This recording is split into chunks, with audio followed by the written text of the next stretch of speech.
And it's an absolutely brand new episode of The Rundown with Ramon. I'm glad you're here today. We have an exciting episode for you today. We're going to talk about a lot of good things. Let's see what our topics are going to be about today. How leaders are approaching time off in a remote world. That's going to be juicy. 5 attributes of highly successful and happy people. 5 common pitfalls to avoid on the way to your next business success.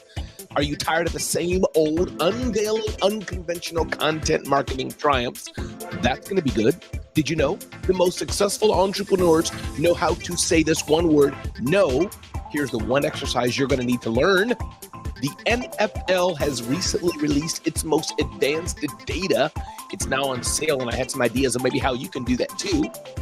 As a performance-oriented psychologist, I can tell you the best mindset to achieve peak entrepreneurial success.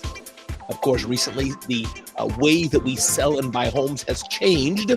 Cutting fees, new rules are changing how we buy and sell homes. And this old school marketing strategy can better sway your audience, as we do in the Rundown with Ramon, pulling from the recent headlines that help your business grow. Thank you for that engagement. Thank you for that first thumbs up. Again, my name is Ramon Ray. This is the Rundown with Ramon. All we ask is for a bit of your time to give you the top things you need to know to live your best life or start or grow your business. And I'm so glad you're here today. If you've joined the Rundown with Ramon and maybe you're not feeling so great, I'm glad we can be a small part of your day and help you feel just a little bit better. If you join the Rundown with Ramon and you're feeling pretty good, well, then I'm glad I can join in on that goodness. So glad you're here today. We have an amazing episode for you today. If you didn't know, my name is Ramon Ray, an entrepreneur, started 5 companies, sold 3 companies, authored 5 books, and I'm here to help you live your best life or start or grow your business. You can get to know me better at RamonRay.com, get to know us better at zoneofgenius.com. And with that, let's start a brand new edition of The Rundown with Ramon. Don't forget to share this out. Let other people know you're watching The Rundown with Ramon. We bring you the best tips and strategies and insights and things to make you think, all to help you live your best life or grow your business. With that, shall we get into the first nugget of the Rundown with Ramon? Ding, ding, ding, ding, ding, ding, ding, ding. Today, we're talking about how leaders are approaching time off in a remote world. This is not new. Post-pandemic, of course, many of us have gone remote. The world of remote is increasing, but there's many ways leaders can or cannot work in a remote world. Dana Austin is here. Dana, thanks for being here on the Rundown with Ramon. Dana, so glad you're here. Spread the word. Thanks, Dana, for being here on the Rundown with Ramon. So how leaders are approaching time off in a remote world. They're doing a few things, writes Rhett Power, contributor at Forbes. Remote work has redrawn the boundaries between personal and professional life, and that's a challenge for the worker and the employee because you're home. So you don't feel that need sometimes to take time off. But one of the headlines here says, pioneering time off practices for digital well-being. Is it good to be on the computer all day long? I think about my world here, being in my office here. Here, I could be here for 10 hours a day, it seems. Am I spending time with my wife? Am I getting my spiritual nourishment? So do I need to have a digital detox from time to time? That's a question. I want to know what you think, Dana. Next up here is cultivating a culture of unplugged vacations. When I take vacations, when I go out, am I always on my computer? Do I have to be in there? Can I literally unplug? Now, sometimes it's a function of the business we're in. If our business is not built to be unplugged and we always have to be running it, well, that's one thing. But can you take at least a day, a half a day, 2 days, and not be on that phone all the time? Maybe I'll give you a bit of grace and you can check it every once in a while. But I wonder, can we take a vacation and really be unplugged? Next up here, embracing work-life integration for enhanced flexibility. Gloria St. Martin Lowry, president of HPWP Group, introduces the concept of work-life integration that offers greater flexibility than traditional models. This approach recognizes the diverse needs and schedules of individuals. A one-size-fits-all policy may not be effective. I think about the world I'm in right now. I'm an empty nester. I have older children, as those who have children will be. Most of us. Your children will go off, get married, or be on their own. So my question is, How do we handle that work-life balance? It's going to be different than someone who has small kids. Dana's chiming in here saying, yes, we need to detox from any and all things. Say it ain't so, Dana. Sometimes it's hard to do. And thank you. You're not the only one, Dana, who struggles with digital balance and being an entrepreneur. It's not easy, Dana. And I'm with you on that. But that's the second thing that employees and employers and employees have to think about. We're all different. Next up here says strengthening team bonds to support quality time off. Those who are working for the larger companies and you have teams, you can leverage your teams and you can all take turns having quality time off where you're not on the go over and over and over and over and over and over and over again nonstop, because that's not great for you. It's not great for the company. It's not great for your peers. So these are things we can consider again on the rundown with Ramon. It's important to take that time off and to reflect, to recharge. Working 24/7, working all day is no bueno. And as Dana said, it's a struggle. It's a struggle, but it's something we all have to do at some point. Again, I'm glad you're here. My name is Ramon Ray. This is the Rundown with Ramon, and I hope you're enjoying it as we help you live your best life or start or grow your business. Next up, ding, ding, ding, ding, ding, ding. These are the 5 attributes of highly successful and happy people. Now, we all have different ways we're happy, different ways we're successful, but our friends here, looking from a page from Entrepreneur, written by Amy M. Chambers, give some insight of what we can do, some practices we can take to be happy and successful based on what other people are doing. 1, vision. Humans have a gift that no other living organism has, the power of imagination. Do you have the vision to be where you need to be to get where you want to go? Successful, happy people use this gift. They imagine a compelling and they believe in their to create and shape it. So number 1 is having vision if you want to be a success. Number 2, the aspect of passion. Are you passionate about what you're doing?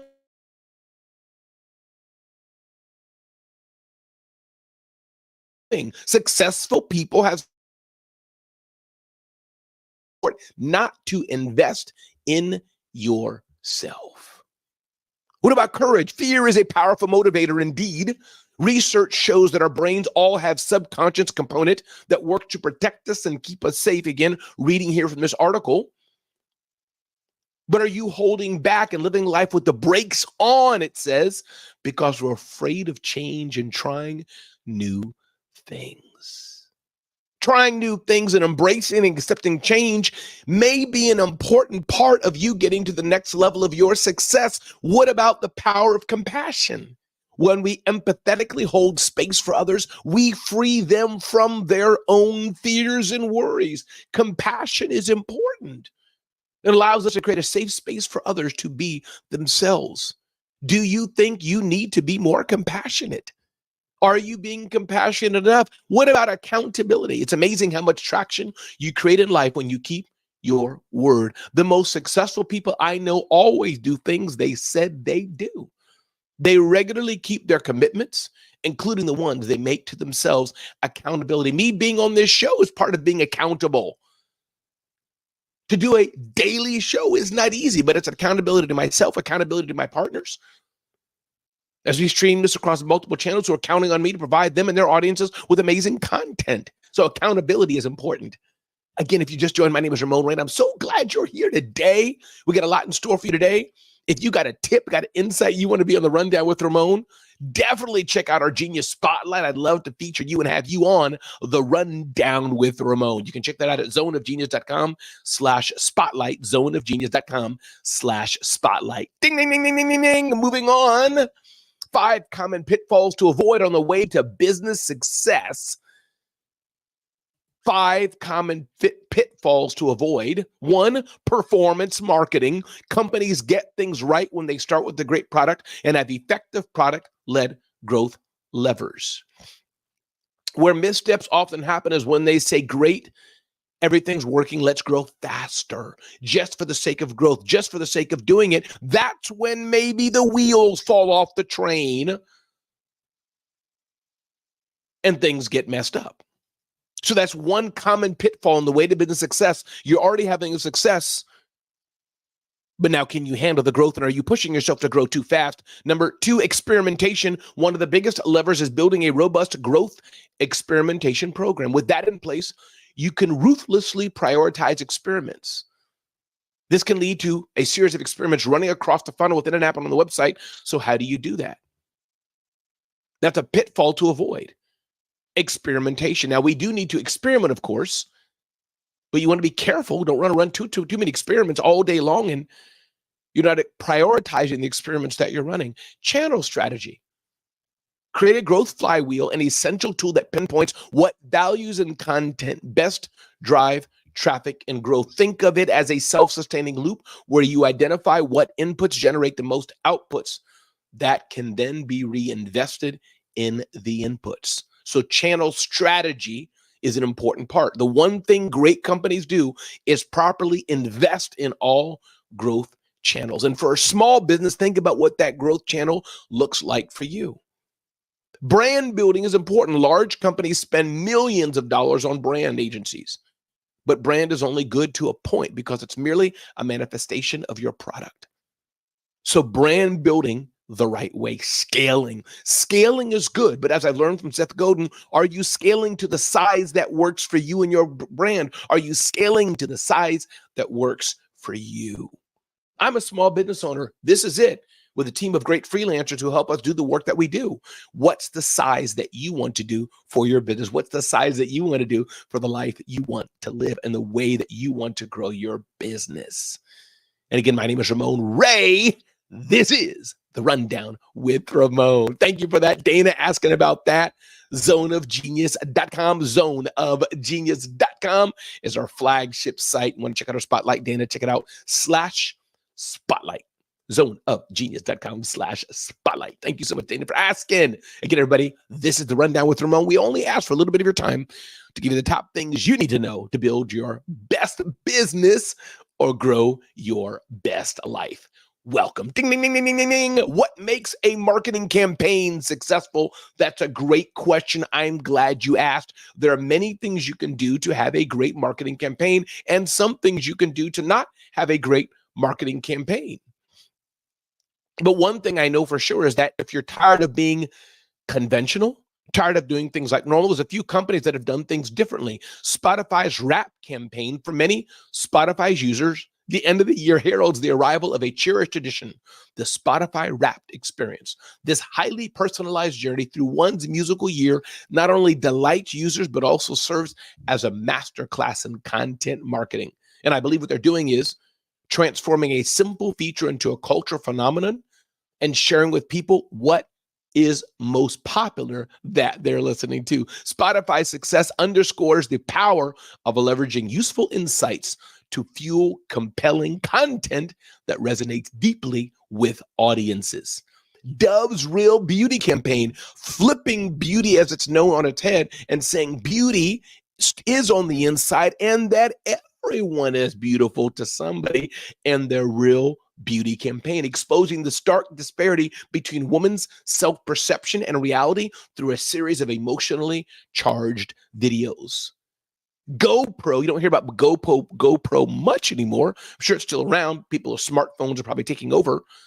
But historically, they've just led with the power of so much content from a company that sells mini digital cameras. Ironically, Blendtec's viral spectacle. If you haven't seen Blendtec yet, blending up all kind of things, millions and millions of page views, blending all kind of things.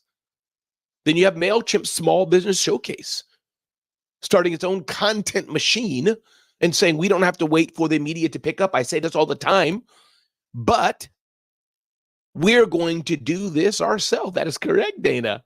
We're going to do this ourselves and make our own content. You notice that. GoPro sells cameras. They're producing content. Blendtec sells blenders.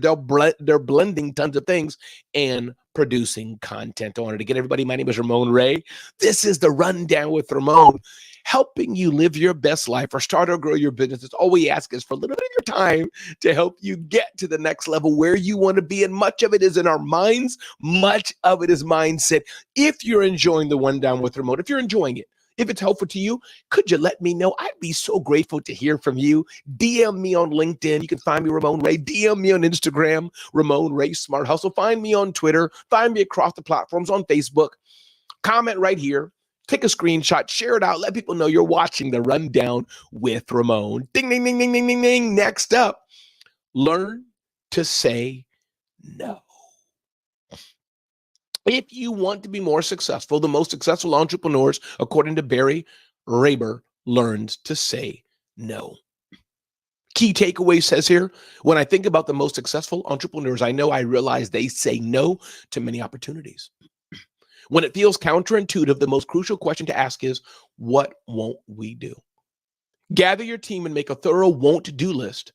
Be thoughtful about it and commit to the result. Things you won't do. When you recognize the power of no, writes this article here, the overarching issue is that most people say yes too much, and you don't really get done the things that you want to do. So maybe you have a list of things that you won't do due to it being morally against what you want to do, or more times it's just out of what we want to do, out of what we like to do, out of the things that advance what we want to do in life, which will open the door for you to say yes to other things. And when you say no, you don't have to be mean about it. You can do things like, hey, thank you so much, Dana. This is not an opportunity for me right now. I appreciate it. Thank you. But maybe somebody else can help you do that.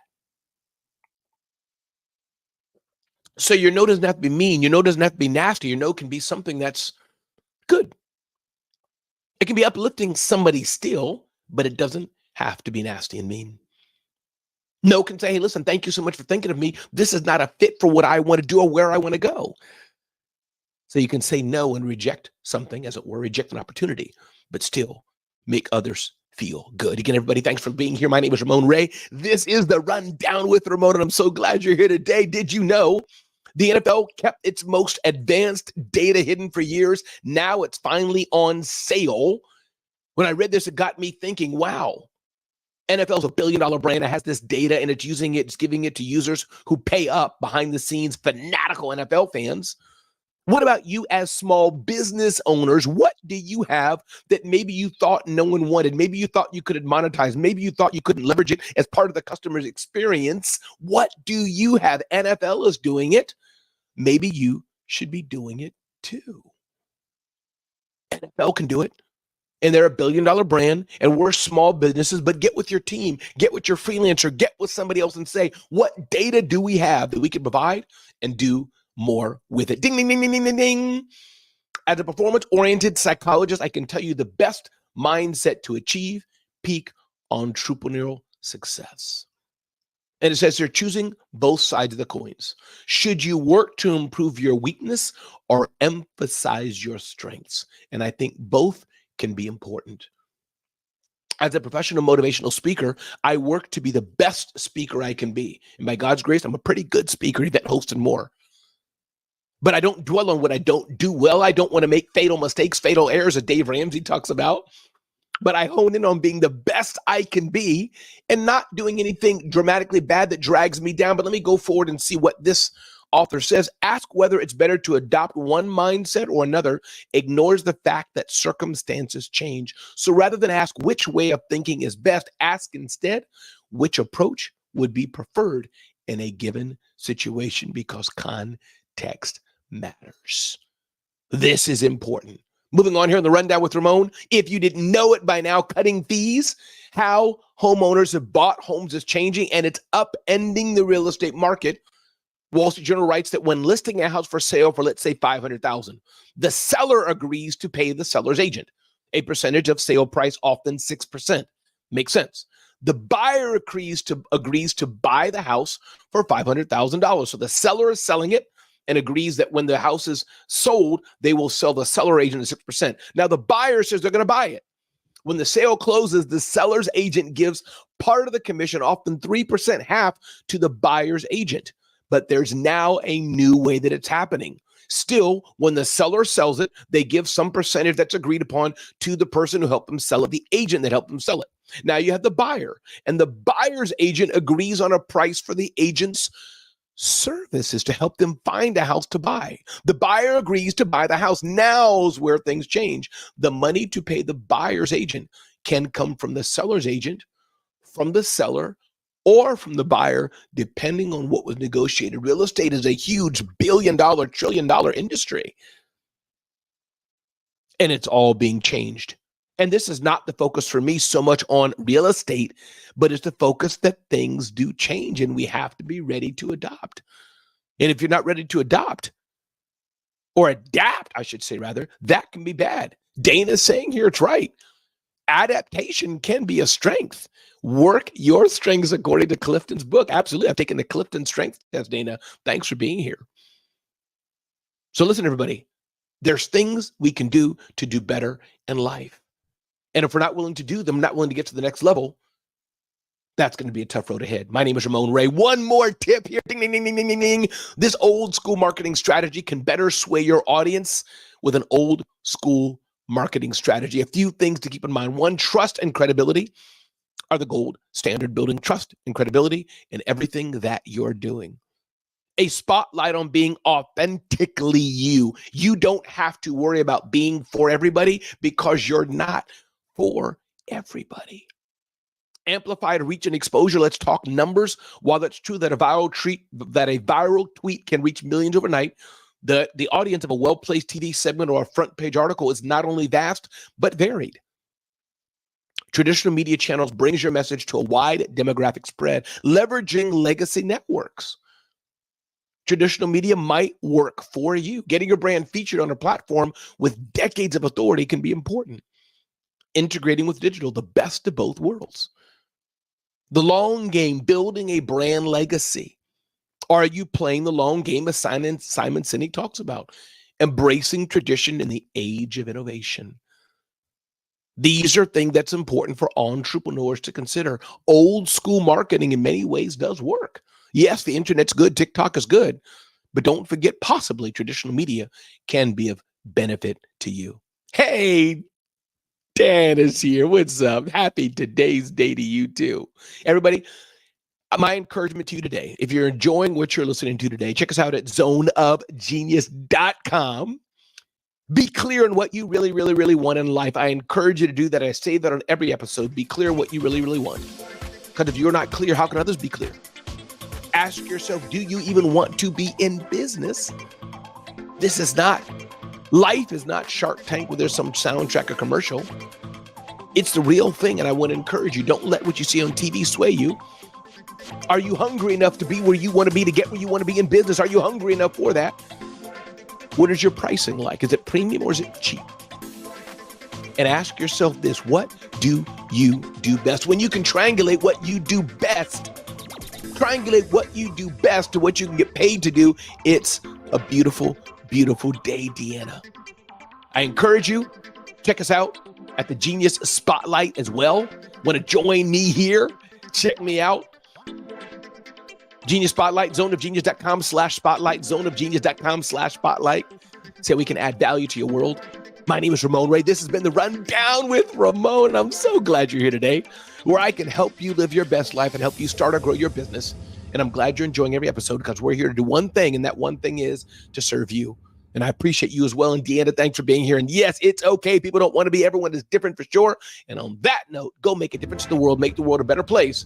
And again, glad you're here. Josh Johnson here as well. Audience is streaming in. And again, I'm doing this Rundown with Ramon for you. So with that, this has been the end of today's Rundown with Ramon. And I'll see you again on the next edition of The Rundown with Ramon. Be blessed.